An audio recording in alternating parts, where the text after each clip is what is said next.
Hello, welcome to the top 10 of October for this year. Speaking of years, I really wonder what we should do with the last top 10 of the year, because I think it would be fun to make a top 10 for the whole year in December. But let's get started with this one, because I think you want to see the number one for this month. It is really popular, more popular than most other cards have been. Velgevoth is in the first place for the second week now and returns to show us how popular precons are and how we really needed a Rakdos commander that's actually good. So basically, Velgevoth will give you a card every time an opponent loses life for the first time during each of their turns. So on their turns, you want to deal 1 damage. So for the second time a card is in the top 10, I always go by the cards that are good with them. And for Velgevoth, it's actually really simple. Roiling Vortex is an example of a card that deals a damage to a player every turn, each of their turns. So it deals 1 damage to the opponent every time they start their upkeep, meaning you get to draw a card every time, and meaning with this combination you will draw 3 cards. And card draw in Rakdos is what's needed most for the color combination, and it does feel weird that card draw is now what it's about. Anyways, other cards that are great with Velgevoth and his deck are cards that double your damage, or maybe add a damage to every ping, because you will have a lot of pingers in your deck to make him good. So Solvim is one example of a way to amplify your damage. I call them amplifiers. And cards that also work with pingers are also really good. So Rakdos gets cheaper for dealing damage to your opponents, but also makes other creatures cheaper if opponents have lost life this turn. So cards like that will also be good. Next up, also returning, is Minat. So also from a precon. This is really what we always see, the precon cards being more popular. So let's look at why Minat is really popular. It is because she makes enchantments a lot cheaper when you've drawn them. So if you draw them, they get activated with a sort of miracle cost, meaning their costs get reduced by 4 colorless mana. So cards that are good with it, really simple. Zur is one example of a card that works with big enchantments. It can make any non-aura enchantment become a creature with their base power and toughness equal to the mana value, and their mana values will be big, so they will be big creatures. That's one example. Other cards that are good with Minat are big enchantments, of course. So one example that is really popping off in popularity right now, and should be because it has a lot of combos, is Secret Arcade, and we don't really look at the other side. Secret Arcade says non-land permanents you control and permanent spells you control are enchantments, in addition to their other types. Meaning if you pair it with Archon, which is also a type of card that Minat works well with, because it works well with enchantments, but more importantly the combo.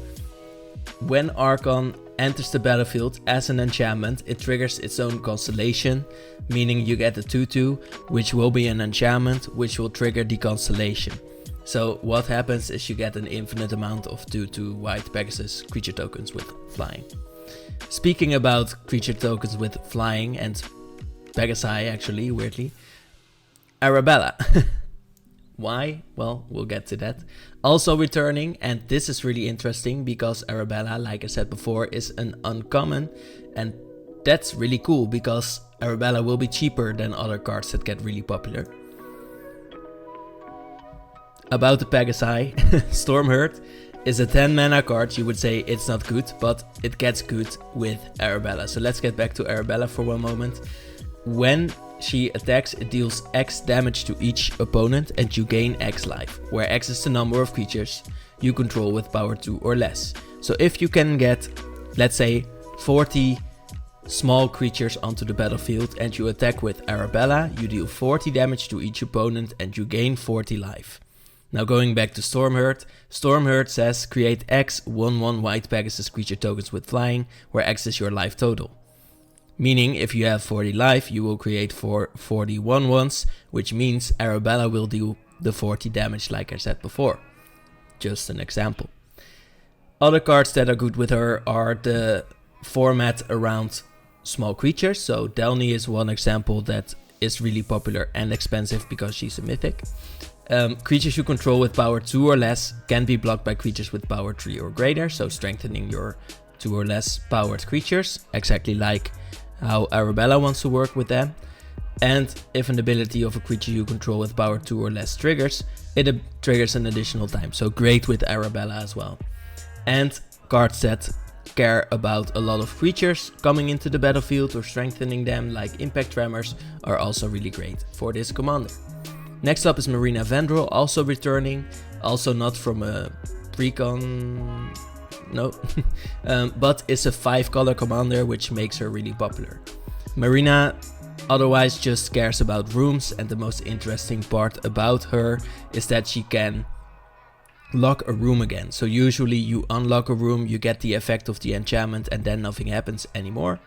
Marina lets you get the value of keeping, enables you to keep using the doors, keep closing them, keep opening them again. So one example that works really well is Smoky Lounge and Misty Saloon, because they also work with rooms themselves, and they are a room. Smoky Lounge says at the beginning of your first main phase you add 2 mana, which you can spend on room spells, which you want to do because you want to unlock them. And then Misty Saloon says when you unlock this door, create an XX blue spirit creature token with flying, where X is the number of unlocked doors among rooms you control. And then you can close it up again with Marina, and then you can open it back up. And of course, any card that works with enchantments like Jukai Naturalist is a great card to add in here. Do care a little bit that you don't really want to build an enchantment matters deck just like that, because then Marina won't be fun. Next up, Yuriko has been rising in popularity for a bit, and it's because Kaido was released, and he's a really cool planeswalker that strengthens all of your ninjas every turn with an emblem on his +1 ability. And emblems are a popular thing because you can't really remove them that easily. Now, Yuriko has been returning for a bit, she's back in now, and what we do after a few times of returning is making a character for them. So for Yuriko in D&D, I would make her a rogue. Emphasizing the stealth and manipulating fate would be a fun aspect of her character, because she really cares about scrying so that you have a really expensive card on the top of your library. She would be a spy-like character who holds her secrets and is only loyal to knowledge. She does protect her world, but might be overzealous in wanting to seek that knowledge. She is a human with the Way of Shadows archetype, meaning she uses ninjutsu, which lets her teleport within 30 feet to make a melee attack, and she can also melt into the shadows and cast darkness for free after each long rest. After gaining in strength, she gains hidden threat, adding her proficiency to the damage of an attack when she has advantage, which might frighten her foes, and she can also choose to roll 2 dice instead of 1 while making her ninjutsu strike. Going on with Simone, also returning for the second time, so looking at some cards that are good with her. Simone is just goodness in Simic, and that's just what the card is about, so I wouldn't really say interesting, but she is from a precon, making her popular again. So Simone, whenever a land you control enters, manifest dread if this is the first time this ability has resolved this turn. So for once you get to manifest dread, meaning you get to look at the top 2 cards of your library, put one onto the battlefield face down as a 2/2 and the other into your graveyard, and then you can flip it for free if you trigger the landfall ability a second time, or you could choose another permanent to flip. So that part is more interesting. So let's look at the cards. So one thing that works really well is a landfall matters deck, of course, because she has a landfall ability, your commander does.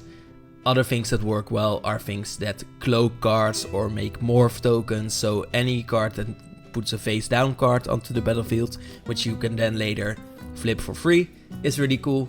like Vannevar, which lets you cloak a card from your hand at the beginning of combat on your turn, meaning you can pick any card from your hand, then put 2 lands onto the battlefield and make the big card flip. So any big cards that you can put into your deck that can win you the game on their own are great to add. That's why I'm saying it's pretty much Simic goodness in here. The Ur-Dragon is a returning friend of this show, let's call it. So I had to think of something new for him again to do with the card. Now I'm thinking about, we know the lore, we know that the Ur-Dragon is a sort of primeval being that birthed all of the dragons into being. So let's create an alternate reality lore. And if you want to see more of those characters with an alternate reality, just make a lot of decks with them. So let's say we shift the Ur-Dragon from a progenitor into it becoming an unfulfilled dream for dragons. Dragons will be aware of the dragon that they could have been, seeing the Ur-Dragon in a dream state when they can, but they have become something weaker in this alternate reality, and the Ur-Dragon seeks to influence this world to get it into his vision. But he can't because his essence is not real. Young dragons are sometimes influenced by the spirit of this dragon to see it in their dreams or maybe even while they are awake, but this just leaves them with a sorrowing feeling for their lost potential. Its image motivates dragons to seek power, and someday the Ur-Dragon might be released into the world to enact its vision and would basically be the same as it is now. Next up, some new guys that haven't gotten into the top 10 last time because the set was so new. The Jolly Balloon Man is a really interesting one because he makes tokens of your creatures, and of course, like any card rising in popularity, there's something strong about him.